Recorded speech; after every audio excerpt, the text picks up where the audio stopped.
안녕하세요. 심선생 페이지의 심선생입니다. 그래서 오늘의 주제는요. 첫 번째로 시험 준비물, 두 번째로는 펜, 제가 어떤 펜을 사용했고 또 그 전에 어떤 펜들을 알아봤었는지, 세 번째로는 글씨체, 제가 개인적으로는 단정치 못한 글씨체를 가지고 있어서 이거에 대한 고민이 되게 많았거든요. 그래서 글씨체, 네 번째로는 시험 직전에 3, 4일 정도를 어떻게 보냈는지, 그리고 시험 전날은 어떻게 보냈는지, 시험 당일은 또 어떻게 보냈는지, 그리고 가장 마지막으로는 1차 시험을 마쳤을 여러분들에게 해주고 싶은 말이에요. 두 번째는 펜입니다. 우선 저는 이제 손목이 이렇게 공부를 많이 하면서 좀 예민하고 안 좋아지다 보니까 그날 손목에 딱 감기는 펜이 다르더라고요. 그래서 크게 세 종류, 베스트 3죠, 저한테는. 그 베스트 3 중에서 이제 전날까지 딱 고르지를 못해서 3개를 다 가져갔는데, 그 베스트 3를 고르게 된 기준은 뭐냐? 우선 우리가 답안지를 쓰면 채점하시는 선생님들께서는 그 답안지를 원한 그대로 하시는 게 아니라 스캔을 한 상태로 채점을 하신다고 합니다. 그래서 너무 얇은 펜이라던가 또는 제가 막 급하게 답을 쓰는데 잉크펜 같은 경우에는 혹시 뭐 이렇게 문대지거나 아니면 손에 땀이 나서 그게 뭐 이렇게 좀 번지거나 할 수 있다는 생각이 많이 들었어요. 종이를 이렇게 막 사락사락 왔다 갔다 많이 하는데 시험지랑 더불어서 괜히 잉크펜으로 했다가는 좀 안 좋은 일이 있을 수 있을 것 같아서 선명하면서 얇지 않으면서 또 잉크가 아니고 볼펜일 것, 이렇게 기준을 세워서 펜을 찾아봤습니다. 그래서 추린 게 가장 여러분들이 많이 쓰는 펜이죠. 제트스트림. 저는 0.5랑 0.7을 많이 사용했는데 0.5는 평소에 필기를 할 때 많이 사용했고요. 0.7을 답안지를 쓰는데 많이 활용을 했습니다.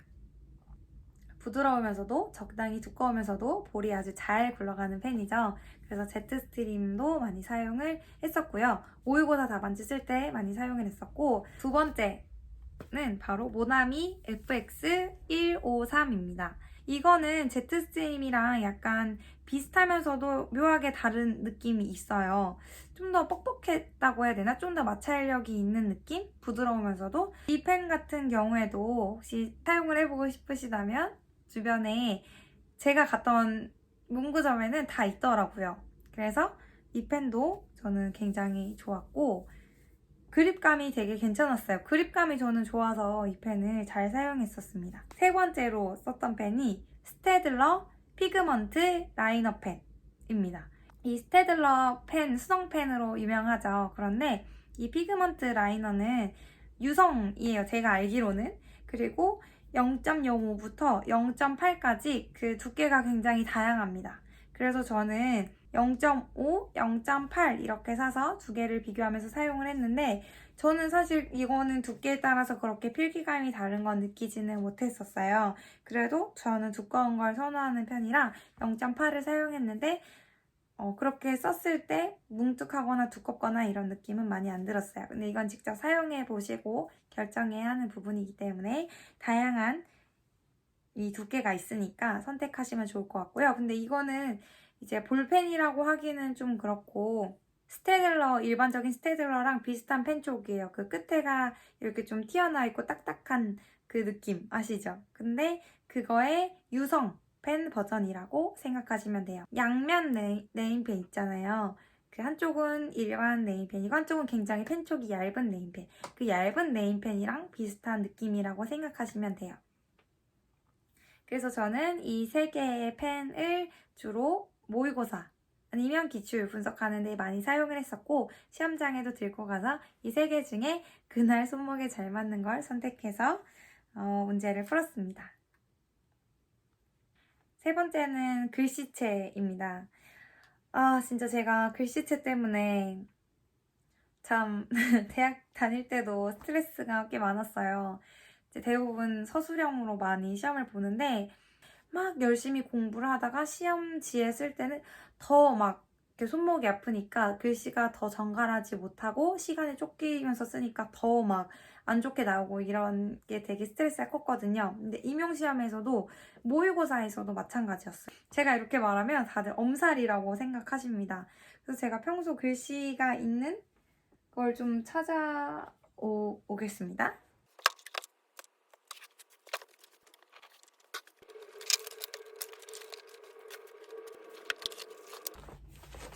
제가 전에 했던 답안지를 좀 찾았는데요.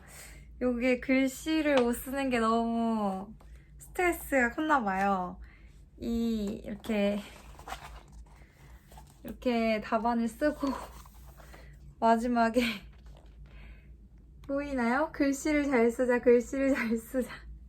이건 다른 날인데요. 여기에는 또 막 보이나요? 안녕하세요. 글씨가 잘 써지냐고 막 이러면서 갑자기 저 혼자 막 이런 걸 많이 써놨더라고요. 이 정도로 저는 글씨에 스트레스가 컸고 글씨를 잘 쓰는 사람이 많은데 내 건 진짜 보기 싫겠다 이런 생각이 많았는데 이제 결국에는 그런 생각이 들더라고요. 글씨를 예쁘게 쓰느라고 몇 자를 못 적을 거냐, 글씨를 좀 못나게 쓰더라도 끝까지 적을 거냐라는 생각이 많이 들어서 그래, 글씨를 잘 못 쓰더라도 끝까지 내가 아는 건 다 써야지 라는 생각이 있어서 그냥 나름 신경 쓴다고 썼는데 정신이 너무 없었어요. 그래서 그날도 예쁘게 쓰는데 실패했고요. 평소랑 비슷하게 썼습니다. 방금 제 글씨 보셨죠? 글씨를 잘 써야 하는데 이런 아주 못 쓴 글씨로 답안을 썼지만 어쨌든 점수를 채점하는 데는 별로 문제가 없었는가 봅니다. 내용이 더 중요한가 봅니다, 여러분. 그러니까 글씨를 지금 와서 너무 스트레스 받으시거나 고치려고 하시지 마세요. 그냥 있는 그대로 대신 알아볼 수 있을 정도로 좀 또박또박 쓰려는 노력을 하시면 좋을 것 같습니다. 그 다음 시험 직전에 3, 4일을 어떻게 보냈는가 하면요. 시험 전날 볼 거, 그리고 시험 당일날 볼 거 이렇게 추려서 정리하는 시간을 주로 가졌었어요. 오전에는 하던 게 있으면 그 페이스를 잃지 않도록 쭉 했고요.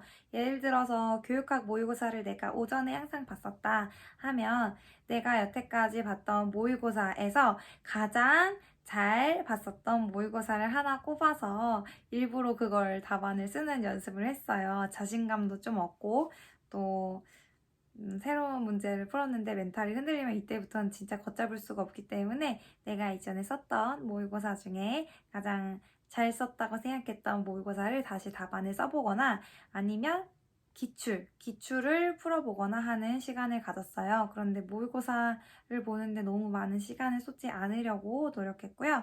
나머지 시간들에는 대부분 다 전날 그리고 당일날 볼 내용을 추린다는 생각으로 공부를 했습니다. 이때에도 여태까지 봤던 걸 다 본다는 생각보다는 이 전까지 내가 정리해둔 자료 중에서도 가장 중요한 것들을 진짜 뽑아서 본다는 생각으로 정리해 두시면 좋아요. 막상 시험 당일에 가면 아시겠지만 생각보다 그 전 시험의 여파로부터 벗어나는 게 쉽지 않아서 그 시험 문제가 막 자꾸 떠오르고 이래서 내가 챙겨간 것들이 그렇게 눈에 쏙쏙 잘 들어오진 않거든요. 그렇기 때문에 정말 중요한 것만 딱 추려서 가는 게 중요한데 제가 꿀팁을 하나 드리자면 제가 아주 어릴 때부터 사용하던 공부법입니다. 혼자 상상을 하는 거죠. 커닝페이퍼를 만든다는 생각을 하는 거예요. 그 많은 양 중에서 시험에 나오는 것들을 커닝페이퍼 얼마나 작겠어요. 그 커닝페이퍼에 담아야 한다고 생각한다면 무엇을 담아야 하는가 생각하면서 내용을 보는 거예요. 그러면서 정리도 하면 좋죠. 개념들만 적어도 되고요. 진짜 잊어버리지 않아야 하는 것들만 쏙쏙 적어두는 거죠. 정말 커닝페이퍼 내가 시험에 들고 갈 수 있는 최후의 한 장 그걸 만든다고 생각하면 그때부터는 진짜 달라지거든요. 내 태도, 내 눈빛, 내 머리 회전 이런 게 정말 달라져서 그냥 스스로 상상하세요. 난 이거 임용시험에 들고 갈 커닝페이퍼를 만든다는 생각으로 한 장 정도로 압축을 하시거나 아니면 내가 정리해둔 거에 자기만의 표식을 이렇게 달아서 그날 그걸 열어본다든지 하면 좋을 것 같아요. 이제 시험 전날이네요. 시험 전날에는요, 숙소로 이동을 했거든요, 미리. 그래서 전날에 저는 저녁을 먹기 전에 숙소로 내려가서 이제 어느 정도 짐을 좀 풀고 다시 학교로 이동을 했어요. 시험을 볼 학교로요. 그래서 시험 볼 학교에 가서 이렇게 생긴 학교구나. 몇 층 정도구나. 뭐 이런 것들을 천천히 보면서 마음을 좀 정리를 했고요. 공부는 어떻게 했냐? 독서실에서 저녁이 되기 전까지 쭉 공부를 했습니다. 전공 공부를 했어요. 그리고 숙소에 가서 다 정리를 하고 자기 직전에 교육학을 봤습니다. 왜 이렇게 했냐면요. 일단 전략적으로 제가 생각하기에 교육학을 망치면 전공에서 멘탈이 흔들릴 수도 있겠다라는 생각에 첫 번째, 제일 1교시에 보는 교육학을 망치지 말아야겠다는 생각에 교육학을 보기에 가장 가까운 시간에 교육학을 배치를 했어요. 전날 밤과 아침에 그 학교까지 가는 길에 교육학을 보려고 했습니다. 그리고 그 다음 교시에 이제 전공을 보기 때문에 전공을 전날 오전 그리고 점심 이때 미리 공부를 해둔 거죠. 교육학을 하다가 지를 때는 전공도 간간히 펼쳐보고 하긴 했었어요. 전날 밤에도. 근데 주로 전공을 먼저 공부를 해두고 그 다음에 교육학을 공부하는 식으로 전날을 보냈습니다. 여러분들도 만약 시간이 되신다면 그 학교에 한번 꼭 가보세요. 가는 길은 어떤지 또 그 학교는 어떻게 생겼는지 보시고 아 여기가 내가 시험을 볼 학교구나 라고 물론 없는 시간을 쪼개서 가는 게 저도 부담이 되긴 했지만 나중에 생각해보면 그렇게 그 학교에 미리 가봤던 게 큰 도움이 됐던 것 같아요. 심리적인 안정도 그렇고요. 다음날 아침에 뭔가 낯선 곳을 이렇게 간다는 생각만으로도 부담이 많이 되는데 그 부담을 많이 없애줬던 것 같습니다. 그 당일 정말 당황스러웠어요, 아침에.